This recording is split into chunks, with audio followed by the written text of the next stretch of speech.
Thank you, Nikolas. 各位领导、各位业界同仁，大家早上好。我叫薛瑞俊，来自我们哥伦比亚集团。Good morning, ladies and gentlemen. My name is Patrick Xue from the Columbia Group.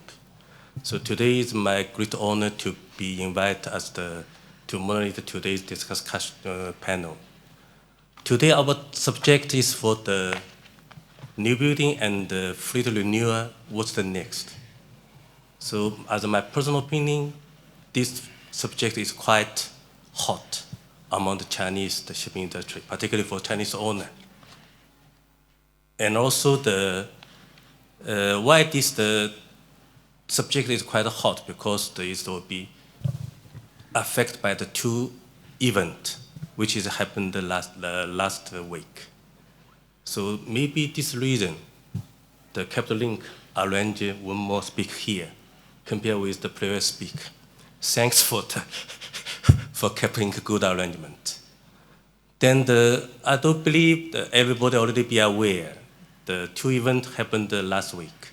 One already mentioned by our group CEO Mark during his opening speech, which is the MEPC 84. Also, at the first panel, the famous Greek owner also has some discussing with Nikolas regarding the outcome. I don't believe last week, second event, even more interesting by the Chinese owner, which is the very famous US Tariff 301, which is the already started implementations 14th of October. I do believe that the two events will be very impact to today's subject. So I hope through today's this discussion panel, the outcome can make the sense to the audience. So before starting our discussing, so I'd like to invite the four gentlemen just make a brief introduction by themselves, also for their company. I do believe it's a good opportunity to promotion your company in China. Please. Panos. Hello, my name is Panos Zafet. I am from Athens, Greece. I have a law degree, which probably fortunately for the science of law, I didn't practice. I went into shipping. And that was a decision that was driven through facts.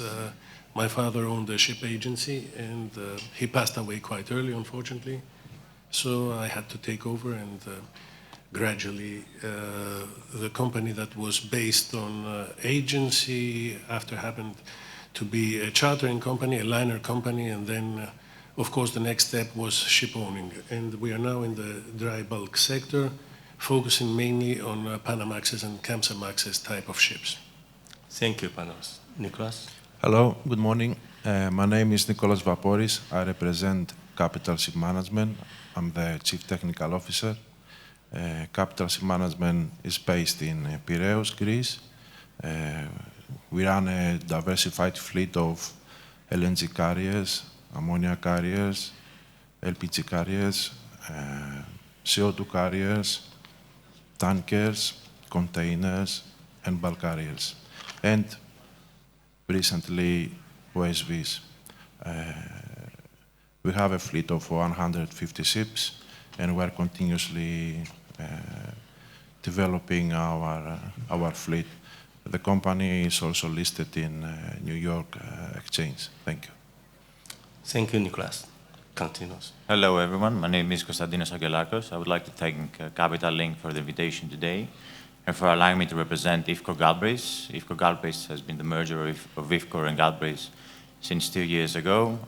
We are about a shipbroking house of about 350 brokers in 23 locations across the world, heavily engaged in dry, wet chartering and gas chartering activities, new building, S&P, offshore, and most recently also carbon trading.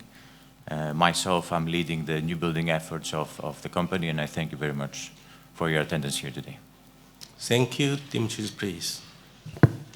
Yes, good afternoon also from me. My name is Dimitris Vranopoulos. I'm the founder and the CEO of Marine Plus, company we started in 1988.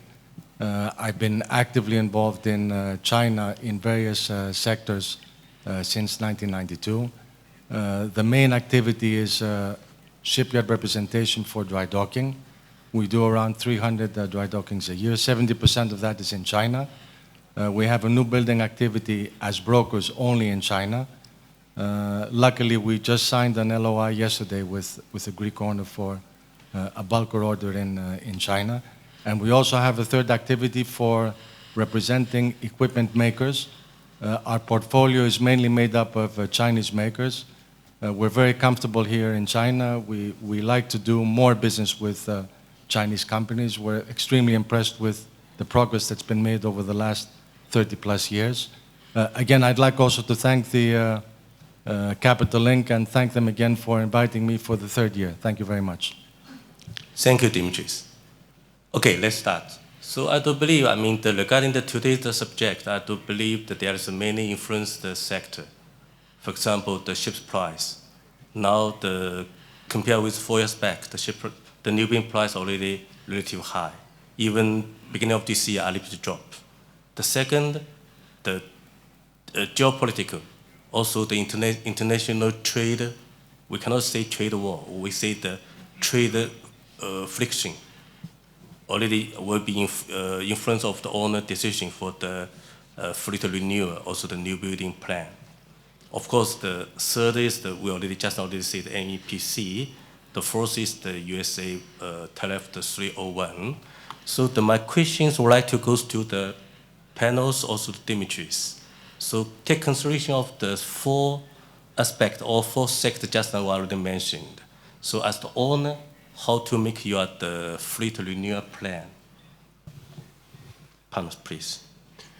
Well, timing the market, that's one of the most difficult questions that always exists, because there were the traditional market cycles, but up until now, one could rely upon them based on the supply and demand side, i.e. how many vessels are trading and the cargo volumes that are expected to be developed. In the past few years, we saw an anomaly in the sense that although the GDP growth was not substantial, the markets were quite okay in terms of freight-wise, nothing impressive, but they were I would say reasonably good, especially in the dry bulk sector, which is my area of expertise. And the reason for same has been the fact that there are so many other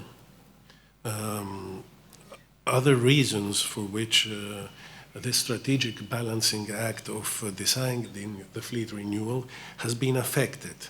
It has not only been the volatile freight markets, but it also has to do with fluctuating asset values and shifting regulatory requirements.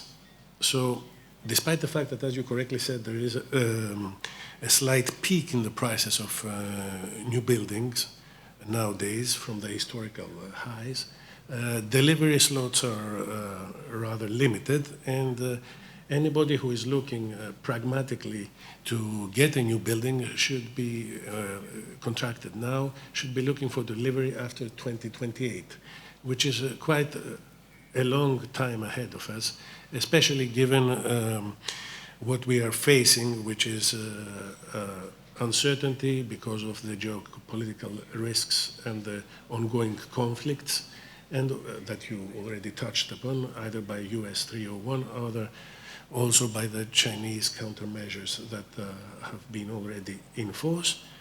And we also have to look at the reality, which is that approximately 28% of the existing fleet right now is 16 years or more. So there's a definite need for renewal of the fleet, especially since we have this regulatory environment which is constantly changing. It's practically like walking on moving sands. And then I think that the industry should focus mainly on more energy efficient vessels. So The answer to your question, if you go now for a new building or what is the policy that one should follow, also depends on where you are looking, the aspect from where you are looking at it. If you are a small or medium owner, maybe it is not the right time right now to order ships. Maybe it would be wiser to go on second-hand vessels, focusing on vessels that have a good ecological footprint, i.e. speed performance. Of course, a larger company should always look at new building programs and try to get the best out of new technologies and the improved capacity of the engines that deliver now over 30% less consumption than the older ships. Thank you, Panos. Okay, just know you had the candid explanations. Your opinion said if the mediums, the ship's owner, it maybe it's not the right time to place the order before the 2028. Okay, so also just know through the kind of brief introduction, you are the specialist for the bulk cargo. Okay, let's say you are the medium-sized owner. Okay, let's say your fleet is already quite old. Okay, you will be placed order to the new building or you for the second hand? That's the first question. Then the second question is, okay, impacted by the US tariff 301, you will be placed order to Chinese shipyard or to Japanese shipyard or Korea shipyard? Let's start with the first question, Please.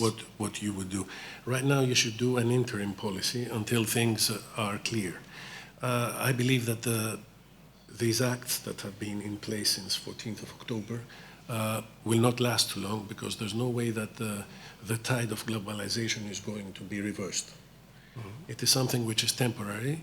So I also think that it answers you partly the second question that you made about where to build.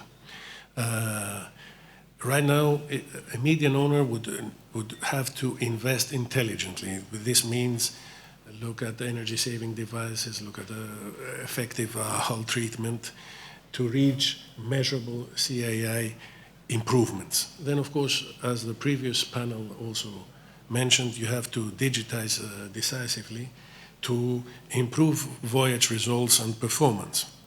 And finally, interact.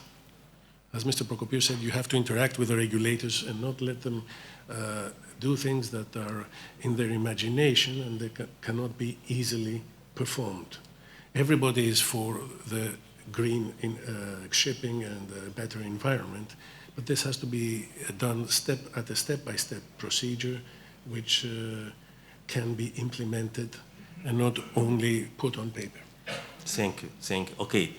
Then just now you also kind of mentioned, okay, regarding the CII, also regarding for the green vessels.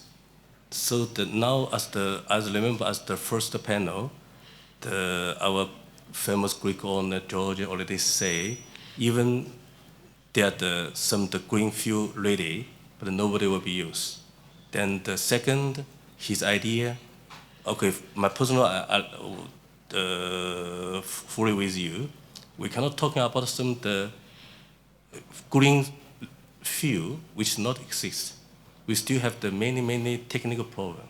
So okay, then as just if as the owner, let's say you're back, when you to buy the second-hand vessels or place new building orders, you will do the green fuel ready, or you will have some more choice? Actually, if you're buying a second-hand tonnage, you don't have the option of dual fuel. This is only when you're ordering a new building. So if I was to place a new building, to answer your question directly, I would look at flexibility, engine flexibility, fuel flexibility. So that would mean I would try to arrange with the shipyard that the decision about the engine comes to the later stages of the delivery of the ship. Mm. At this time, I think that we will see for a number of years conventional fuels. Yeah. But on the other hand, the engine efficiency is something that we also have to focus upon. Yeah, correct. So that's why the first panel, I fully agree with the judges say, let's say the green fuel, ammonia, the green fuel, the methanol. Even now, there will be the burning, the efficiency not so good. Also, they have the many other problem for the bunkers, other problem for the toxins, other problem for the tank capability. So then just you say just in general say for the green fuel, then you will be thinking about the engine which is suitable. Okay, now the time being, except LNG, the fuel is quite stable. But the problem, they're still not in plan with we call the new concept for the GFI, which is the outcome from the MEPC 84. So take these considerations, you'll be by the conventionally the ships, or you buy the, let's say, the ammonia ready, or LNG dual fuels, or methanol ready, if you make the decision as the owner for the bulk carrier. As we already said, technology is not there. We don't have the capacity to deliver, also the infrastructure. And when you're talking about bulk carriers, they don't go from a place A to a place B, so that you can ensure, for example, in some advanced ports of the world like Singapore or Rotterdam, that you have ammonia or you have other means of supplying your vessel with green fuel. So if you have a bulker, she's a tramper, as the word says, and she goes everywhere. You cannot really make this decision. I think the only ready solution right now is LNG. Okay, so I do believe I can to get your point. I mean, through just what you say. So you'll be choose the conventionally the ships. Maybe in future, if you have some the new regulation, you will be adapt for the carbon capture method, correct? Yes, of course. This is something that will happen, but it is not yet achievable. Thank you. So you cannot make some plans and put your money in something that is not there yet. You can. That's why I said that if you would make a new building order right now, you would have to try and get the energy mix as late as possible in the delivery schedule. Thank you so much. Okay, so the next hour goes to the Dimitris, because as during your introduction, you are quite the rich experience for the talking, also for the new building. So okay, regarding just now I mentioned for the 4 sector. So what's the, as your opinion, what's the new building next step? New building next step in terms of what? In terms of technology, in terms of? In terms of technologies, commercial, okay, either is okay. Okay, I mean, from my side, I'm slightly biased in favor of new building, because obviously that's part of what we do as a company. But I think there's a lot of objective reasons why owners should seriously look at new building, even medium size. First of all, the fundamentals. The easy part is the supply side. I mean, fundamentals at the moment are I think acceptable. Okay, they're not great, but they're okay. In terms of, for example, what is available on the order book in terms of percentage of the existing fleet. I mean, apart from containers and gas carriers, LPG, LNG, dry and wet are at reasonable levels, at 15% for tankers, 11% for dry. Year on year, new building activity has reduced. Tankers are down 65%, bulkers close to 70%, containers 15% up. I mean, that's the exception to the rule. Overall, there's a reduction of about 50%. As everyone keeps saying, because Mr. Prokopiou obviously knows what he's talking about. I mean, the major criteria at the moment is to have fuel efficiency, and the only way to do that is to have modern main engines. Anything built, I think, before 2020, you're paying for excessive fuel consumption, which again impacts on your OPEX, and when there's a down slump, when things are down, That obviously is the reason between surviving and not surviving. Also, the whole regulatory framework is being assisted by using efficient, 30-35% more efficient main engines. But you have the various options, energy-saving devices, which again can either be applied either for second-hand or for new building.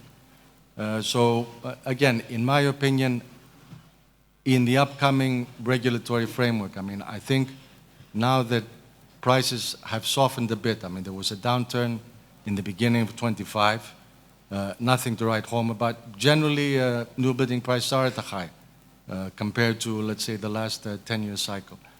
But things aren't going to get better. I don't think prices will soften anytime soon, especially when there's more demand for new tonnage, the fact that there aren't many available slots at the moment. So in my opinion, there will be a new surge coming up to, in the run-up to the 2030 initial IMO, when that starts biting in whatever form it does. I just wanted to make a general comment. I mean, people keep talking about greenhouse gas, about carbon emission. Okay, obviously, we all have an interest to, for our planet to survive as long as possible. But we should keep in mind that the actual greenhouse gas emissions in terms of shipping are less than 3% of what is totally being produced worldwide. So I think the regulators should be looking a little more at the 97% and possibly more realistically on the 3%, which is what shipping at the moment gives to this equation. Thanks for the Dimitris, because, okay, just you say for the marine world, the CO2 commission, so as the official information say, is the shared 2.5. 2.5, of course, it's a small, but still the IMO takes them the move on, particularly for the MEPC, the 84. Even the vote result is not passed, but it's just for delay for vote. Then again, I think the timeline still keeping unchanged. This means from the 2028, 1st of January, then they will start to charge using the same as the EU ETAs or EU fuel. They charge based on the new concept. The new concept is for the GFI.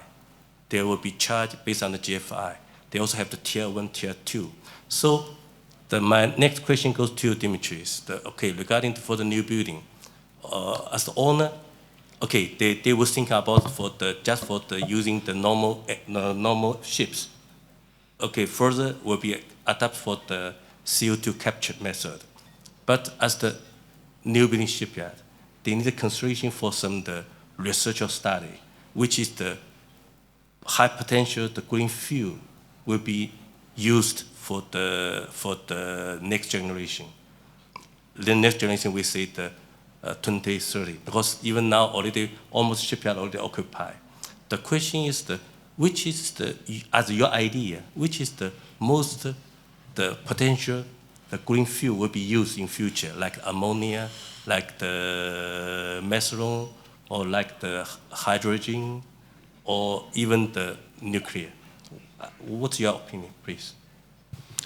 I think based on at least what's been happening up until now, LNG dual fuel seems to be at least an interim measure for being able to deal with these new regulatory measures. Methanol and ammonia are being developed. I mean, a lot of shipyards already, they have the relevant designs in place. China, I think, is at the forefront of that effort. Interesting enough, I think also nuclear, even though it sounds like a very, let's say, dirty word, actually the application for vessels, they say will be more or less ready by 2030 and commercially ready. Obviously, it has to be something which makes sense commercially as well, because it's a long-term investment. But even nuclear, I know that Hyundai, Imabari, and several of the Chinese shipyards are looking into seriously. So honestly, I think a lot also has to do with what segment of the market you're in. For example, if you're in LNG, obviously LNG, LPG, I mean, you need, it makes sense to have engines that you can use what you're actually carrying. For the smaller size bulkers, honestly, I don't think dual fuel is a long-term solution. I mean, carbon capture is definitely on the cards. Carbon capture, I think once the issue of where this will actually be deposited, I mean, once it's collected and discharged, carbon capture, I think, can be a more universal approach to, or rather solution to this issue. Thank you so much. Really, I'm fully agree with you because actually there's so many options for the green fuel, but now actually as the owner, it's very difficult to make a decision because as everyone will be aware, there's the very expensive for the asset, the ship's price will be the more than 10 million, the investment. So I do believe the CO2 capture, this is quite a flexible method or suitable method in order to the consideration for the regulation compliance. Thank you so much for the Panos, for the Dimitris. Okay, let's move on to the next topics. So again, it's now, which is the 2 months before I get information from the Chinese owner, because regarding for the OSV market. So I do believe all audience already be aware, the OSV market caused by the sudden drop of the fuel price, which has happened 2014. So then almost all is dead. Most of the OSV vessels go for the layup. And also among these 10 years, almost no any new building place order.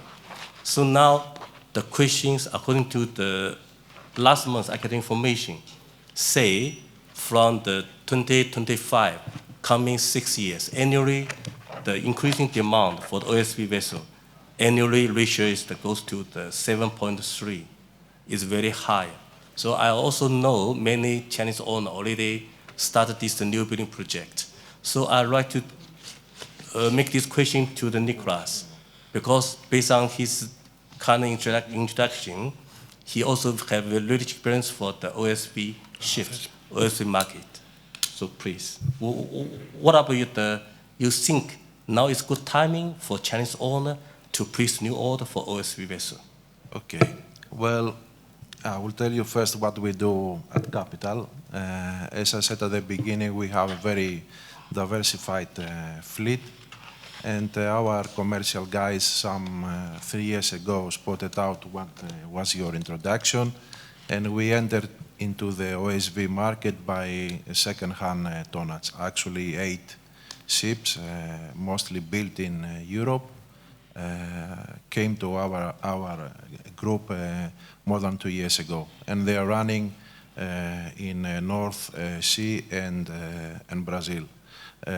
Later on, last year actually, we took the initiative, since the prices were good and there are not many new buildings in order, and the fleet is aging. Actually, it's quite old, and there have been a lot of scrapping.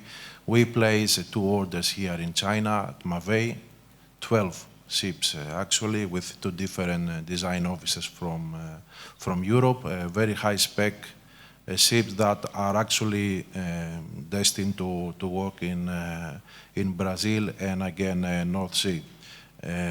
Now about the timing. Now, if you are a Chinese, you have to, in my opinion, you have to think where are you going to deploy these ships? If they are for domestic business, or if they are business for the Gulf, or if they are destined to go to Brazil or to north of Europe. There are different specifications, you know, and the specifications of OSVs vary a lot depending on the deployment operation of the vessel. So you have to first think this one, where are you where are you going to deploy the ships, and then budget your investment, and then find a shipyard. There are not many available slots, as far as I know, for 2027. So you have to think for later opportunities. Also, what you have to think about is who you will bring in to design the ship again. Because if you are about to make investment for work in Brazil or Europe, you have to bring a foreign design office in order to have the best design and the most attractive by the charterers. All in all, this is what I believe you have to do. Thank you so much, Nikolas. Okay, then the last month I was also talking some the Chinese owner regarding they want to make the investment. Okay, just for your briefing, you are the current the situation in China, because now, okay, obviously Chinese economy a little bit dropped down, so the many Chinese the rich men would like to make investigation for the shipping industry. Okay, so since from the COVID, now the shipping, all the Chinese ship owner is quite good business. Chinese dry dockyard, quite good business. Then Newbuilding also same. So it means the more and more the Chinese company or Chinese owner right to make the investment. Okay, thanks for the Nikolas. Just now you all kind of mentioned we needed to have the new design, which is particular for the EU market. Also, we'll be concerned for the trade area. So now, as the information from the many oil major, they already due to now the fuel price still okay. Also, the green fuel is not so move on not so quickly. Even now, okay, just one official information. Even now, many vessels already during the new building already designed as the green fuel, but owner still. I mean, the due, most owner, at least I can say 99% owner, still using the fuel oil. This fact, that's why the fuel oil price is still higher. Then the many oil majors start their project in the Africa, in the Middle East, Mexico, Brazil. Okay, this fact. So now the question regarding the new design, you can't mention for the design by the foreign company. So I'd like to know what's the reason, what's your point in case the design by the EU or by the foreign design company, what's key point? Then the Chinese owner need to pay attention. Well, when you are about to charter your ships to Petrobras or Shell or other big players, you need to have a very high specification vessel. And these people are paying a lot of attention to the utilization of the vessel. So these ships, as you know, they have very sophisticated maneuvering systems with DP2 capabilities, and fuel economy for them also varies depending on where the ship will be deployed. So if you are about to go to Brazil, you need to listen to what it is their appetite and what is their future appetite. Also, OSVs, there are ships that can be somehow easily hybrided. Actually, all the OSVs, high-spec OSVs are hybrided, but some of them can be more hybrided than others. So you can spend a little bit more money to have, let's say, more electrification on board the ship, to run your vessel more time with batteries than with fuel. Also, there is a lot of ships running and designed to run with methanol and ethanol, because the Brazilians are about to release a lot of quantities of ethanol in the market for the local ships there. So all of these things, including as well fuel cells, there are a lot of things far above, let's say, traditional shipping that you need to consider when you order OSVs. And so far, the European design officers, together with some countries from the north that they provide subsidies, they have this access to money, and they have run pilot projects in Europe. So you have more access to, let's say, development of designs now instead of starting from the very beginning and start developing something from yourself. Thank you, Nikolas. Okay, so based on your just now explanation, kind of explanation, can I say, okay, now the oil major, they have the higher expectations for the technology, like your digitalizations or new technology. So it means the current many OSV, which is laid up 10 years before, cannot be used anymore. So it means the shortage of this OSV fleet should have the huge demand in future. So it means it's good timing for place order. Can I say like this? Well, if you can find the right slots and the correct specification and the correct price, because the prices are high at the moment and the slots are not available, then we can give a try. We have done it a year ago, and we have to take delivery 12 ships, actually 10 ships next year, a very demanding delivery program. And we are thinking to expand more. Since we are in this business now 3 years, we are thinking to expand more. Our team is developing. We have a new office in Brazil. We are working closely with Brazilians, and for sure it is a very challenging field. And as far as we know, the more Greek owners have already invested in this market, so why not give it a try? Thank you so much. So it means that we can just get the conclusion like this. Okay, there is the fact there's a big demand, but we also need a consideration for the price. Currently, price still running high. Also, we need a consideration for the availability of the Newbuilding shipyard. Furthermore, we need a consideration of the local regulations. For example, as I know in Brazil, there's a very special requirement there. Thank you, Nikolas. So let's move to the next questions, which is again, you see this topic is quite hot regarding the MEPC 84. Even I already mentioned it's not passed, but it just delayed the vote. The timeline is still there, so we need a consideration. So I'd like to invite the handsome guy, Mr. Konstantinos, because your name is so long. I hope my pronunciation is correct. Okay. So as a ship block, so just give, if you together with your client, let's say the Chinese owner, say as the owner, how to balancing the regulation compliance, for the green fuel, regulation compliance cost with the commercial risk.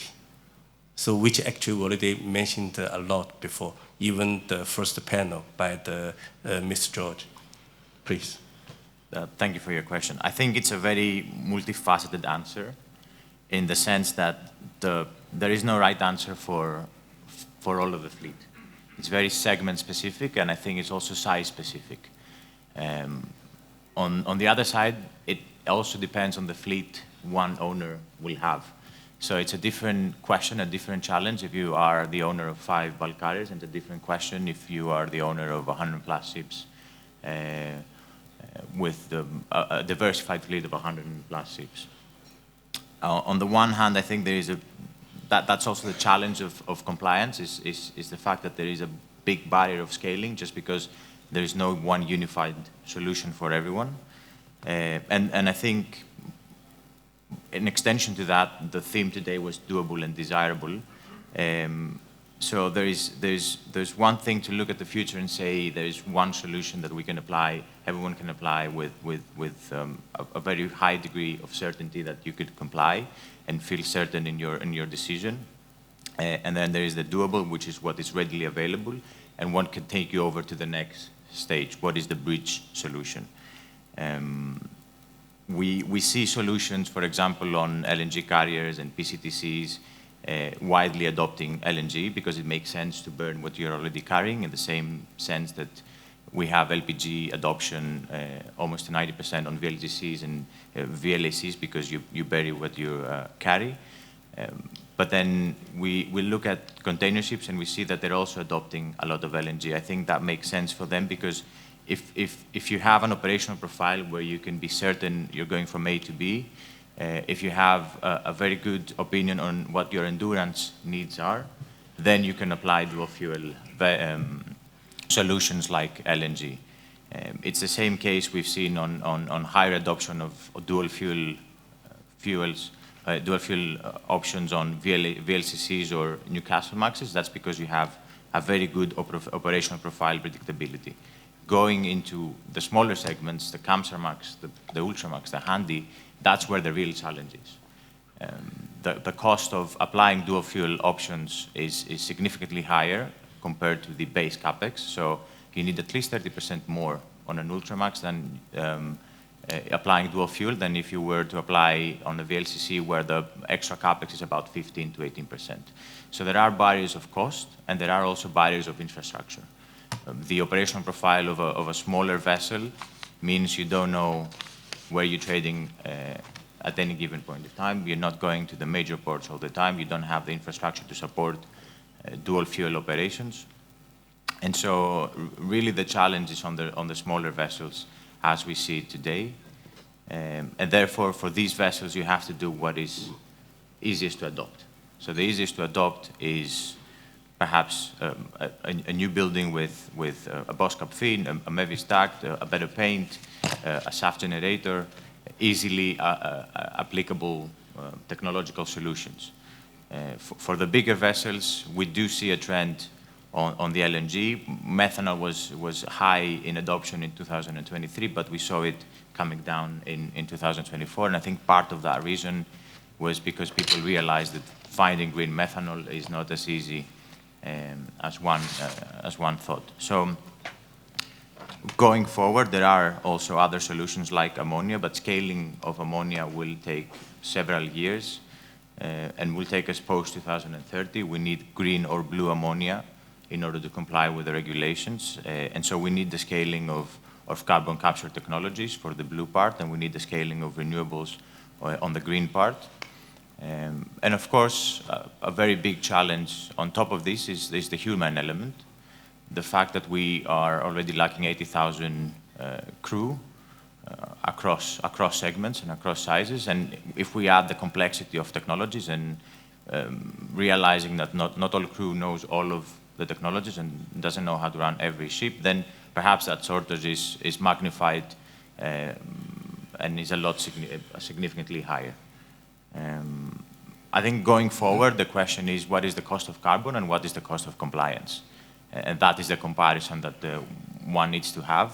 For example, carbon capture was mentioned. If the cost of carbon isn't high enough, then some of the carbon capture technologies don't make economic sense to apply on a vessel. We have seen cheaper solutions, for example, amine-based solutions on intra-European small vessels, trading intra-European, but when you're applying that on a bigger scale vessel, then the cost is significantly higher and the volume that you have on board on carbon capture makes it significantly more difficult to apply. So there is no easy solution, but there are challenges ahead, and I think going forward, the answers need to be very, very specific to the segment, to the size, and to the fleet of an owner. Thank you so much. One thing that I want to highlight here, actually before we already mentioned for the technology problem for the green fuel, we see just for the bunkers, then the hot storages, or the toxicities, also some other things. But as just now you can mention, the crew also another problem, because crew no experience for that. Okay, then the next question, one thing that my personal quite curious, because regarding the trend, as I know before let's say the Maersk and the MSC, at 5 years back, 10 years back, they just placed order for the LNG dual fuel. But then later on, then they move to the ammonia ready, ammonia dual fuel, or even the methanol dual fuel or methanol ready. But now, current year, they move back to the LNG again. So I want to, just my very curious. Okay, as your point of view, what's the root cause? They changing back to the ANG. Of course, one thing is for price. The price is is when you sue. Is some other things? I would argue that it's about fuel availability and the cost of fuel itself. Using methanol to comply, you would need green methanol, the cost of which is significant, but also its availability is scarce. I think we saw Maersk taking over a green methanol producer to take away part of that risk, part of that fuel availability risk. But in the long term, in the medium term, as a viable option to have a bridge solution on fuel, we saw that LNG is both cost-effective, scalable, easy to bunker, and readily available. So it means as your point of view, currently the LNG is the first priority when we place the order. Thank you so much for gentlemen. Okay, now I fully agree with the panels. The beginning say today's the subject is really quite difficult. Also, why the Chinese owner is quite interesting because it's very difficult to answer. No right answers. If the right answer means that 10 years back, if the security is there, you can prove you are correct answer or not. So, consideration these are difficult questions. So, I do believe today during our panel we already have some idea to you. In future, if you have more questions, you're welcome to approach to me. So, if I cannot reply, I will approach to the four gentlemen. So, again, I'm from the Columbia Group. So, I'm the group representative in China. I'm take care for the group issue in all the issue in China. Also take care for the group market in China. So, any questions, please go to me. Or you have the vessels come to us. Is welcome. Please use me. Thank you so much. Thank you. Thank you.